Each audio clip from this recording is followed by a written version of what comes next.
Hi friends, நம்ம என்ன பார்க்க போகிறோம் அப்படின்னு பார்த்தீங்கன்னா பிஇஓ எக்ஸாம் அதை பற்றி தான் நம்ம பார்க்க போகிறோம். ஓகேங்களா?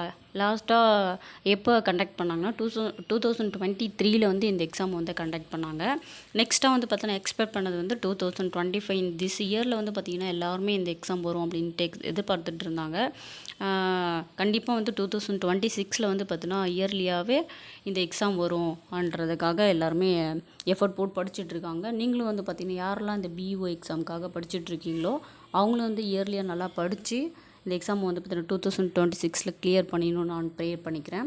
இப்போ வந்து நம்ம இந்த வீடியோவில் நம்ம என்ன பார்க்க போகிறோம் அப்படின்னு பார்த்தீங்கன்னா பிஇஓ எக்ஸாம்னா என்ன, பிஇஓ எக்ஸாமுக்கான ஏஜ் லிமிட் என்ன, என்னென்ன எஜுகேஷன் குவாலிஃபிகேஷன் இதுக்கு வேணும், எவ்வளோ ஃபீஸ் நம்ம வந்து பே பண்ணணும், செலெக்ஷன் ப்ராசஸ் என்னெல்லாம் இருக்கும் அப்படின்றத பற்றி தான் நம்ம இந்த வீடியோவில் வந்து பார்க்க போகிறோம். ஃபர்ஸ்ட் ஆஃப் ஆல் நம்ம என்ன பார்க்கலாம் அப்படின்னு பார்த்தோன்னா எஜுகேஷ்னல் குவாலிஃபிகேஷனை பற்றி நம்ம பார்த்தலாம். ஃபஸ்ட்டு இதில் எஜுகேஷ்னல் குவாலிஃபிகேஷன் நம்மளுக்கு என்ன வந்து இதில் கல்வி தகுதி நம்மளுக்கு என்ன வேணும் அப்படின்னு பார்த்தீங்கன்னா ஒரு ரெகக்னைஸ்டு யூனிவர்சிட்டியில் அரசு அங்கீகாரம் பெற்ற ஒரு பல்கலைக்கழகத்தில் வந்து பார்த்திங்கன்னா நம்ம தமிழோ இங்கிலீஷோ மேக்ஸோ ஃபிசிக்ஸோ கெமிஸ்ட்ரியோ மேஜர் சப்ஜெக்ட் எதுவாக இருந்தாலும் என்ன பண்ணியிருக்கலாம், ஒரு டிகிரி முடிச்சிருக்கணும். ஓகேங்களா?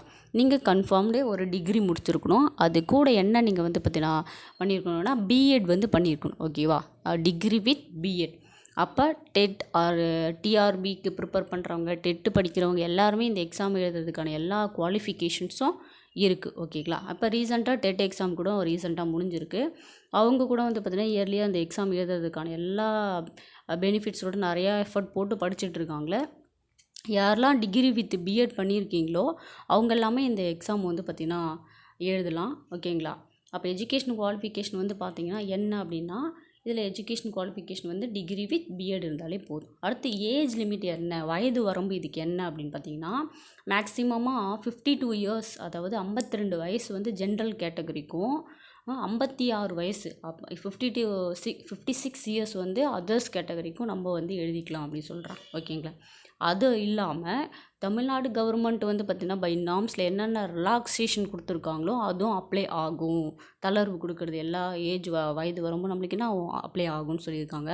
அப்போ மேக்ஸிமமாக வந்து பார்த்திங்கன்னா ஜென்ரலாக இருந்தால் 52, அடுத்து அதர்ஸ் கேட்டகரியாக இருந்தால் வந்து பார்த்திங்கன்னா உங்களுக்கு 56 இயர்ஸ் வரும். யாரெல்லாம் இந்த கேட்டகரியில் வரீங்களோ அவங்க எல்லாமே இந்த எக்ஸாம் அப்ளை பண்ணி என்ன பண்ணுவோம், கான்ஃபிடென்ட் லெவலோட எக்ஸாம் படித்து நல்லா கிளியர் பண்ணணும்னு நானும் வந்து ப்ரே பண்ணிக்கிறேன். ஓகேங்களா?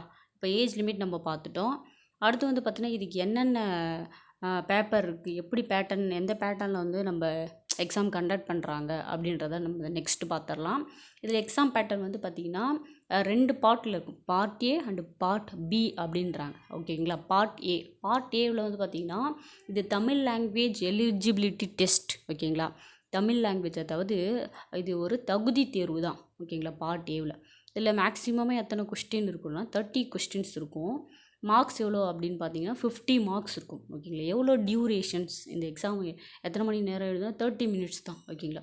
அப்போ சிலபஸ் லெவல் வந்து பார்த்தீங்கன்னா எந்த சிலபஸ் லெவலில் நம்ம படிக்கணும் அப்படின்னு பார்த்தோன்னா 10th ஸ்டாண்டர்ட் லெவல்லே நம்மளுக்கு என்ன பண்ணிக்கலாம், இந்த தமிழ் லாங்குவேஜ் எலிஜிபிலிட்டி டெஸ்ட்டுக்கான தமிழ் தேர்வை வந்து பார்த்திங்கன்னா நம்ம படிச்சுக்கலாம். அப்போ வந்து 10th ஸ்டாண்டர்ட் எஸ்எஸ்எல்சி ஸ்டாண்டர்ட்லேயே நம்ம தமிழ் வந்து நல்லாவே ப்ரிப்பேர் பண்ணிக்கிட்டால் ஈஸியாக நம்ம வந்து பார்த்திங்கன்னா பாஸ் ஆகிடலாம். அடுத்து வந்து பார்த்திங்கன்னா பார்ட் பி, இது வந்து ரிட்டன் எக்ஸாம். இதில் டோட்டலாக வந்து பார்த்திங்கன்னா 150 கொஷின்ஸ் வந்து இருக்கும். இதுக்கு எவ்வளோ மார்க் அப்படின்னு பார்த்தீங்கன்னா 150 மார்க்ஸ். ஓகேங்களா? இது வந்து ஒரு 3 மணி நேர தேர்வு தான். 3 ஹவர்ஸில் இந்த எக்ஸாம் வந்து கண்டக்ட் பண்ணுவாங்க. அப்போ பார்ட் ஏ ஒரு தமிழ் எலிஜிபிலிட்டி டெஸ்ட் இருக்குது. பார்ட் பி அப்படின்னு பார்த்தீங்கன்னா ரிட்டன் எக்ஸாம் இருக்குது. ஓகேங்களா? நான் மறந்துடாதீங்க. அடுத்து வந்து பார்த்திங்கன்னா இதில் என்னென்ன சப்ஜெக்ட் வந்து கவர் ஆகுது அப்படின்றத நம்ம பார்க்கலாம். ஆல்ரெடி நமக்கு தெரியும், இருந்தாலுமே ஒரு டைம் நம்ம ரீகால் பண்ணிக்கலாம். சப்ஜெக்ட் என்னென்ன கவர்ஸ் வந்து பார்த்திங்கன்னா ஜென்ரல் பேப்பர்னால் கோர் பேப்பர்னு சொல்லுவாங்க. ஓகேங்களா? அப்போ இந்த ஜென்ரல் பேப்பரில் எத்தனை கொஸ்டின்ஸ் பார்த்தீங்கன்னா 110 கொஸ்டின், 110 கொஸ்டின் வந்து நம்மளுக்கு கேட்பாங்க. அதோட சேர்த்து வந்து பார்த்திங்கன்னா ஜென்ரல் நாலேஜ் இருக்கு இல்லையா, பொது அறிவு, அது ஒரு 10 கொஸ்டின் வந்து நமக்கு வந்து கேட்பாங்க. ஓகேங்களா? அடுத்து தேர்ட் என்னென்னா சைல்டு டெவலப்மெண்ட் அண்டு பெடகாகி அப்படின்ற ஒரு 30 கொஷின்ஸ் வந்து நமக்கு கேட்பான். ஓகேங்களா? அப்போ ஜென்ரல் பேப்பர் ஒன்று இருக்குது, ஜிகே ஜென்ரல் நாலேஜ் ஒன்று இருக்குது, அடுத்து child development, medium Tamil medium English மீடியத்தில் நம்ம எக்ஸாம் எழுதிக்கலாம். எந்த ஒரு நெகட்டிவ் மார்க்ஸுமே நமக்கு வந்து கிடையாது. ஓகேவா? நெகட்டிவ் மார்க்ஸு நீங்கள் கரெக்ட்னா கரெக்ட், ராங்னா ராங் அப்படின்ற எந்த ஒரு நெகட்டிவ் மார்க்ஸும் கிடையாது. அப்ளிகேஷன் ஃபீஸ் பார்த்தீங்கன்னா ஜென்ரல் வந்து அதர்ஸ் வந்து பார்த்தீங்கன்னா 600, எஸ்சியாக இருந்தாக்கா எஸ்சி எஸ்டியாக இருந்தால் 300. ஓகேங்களா?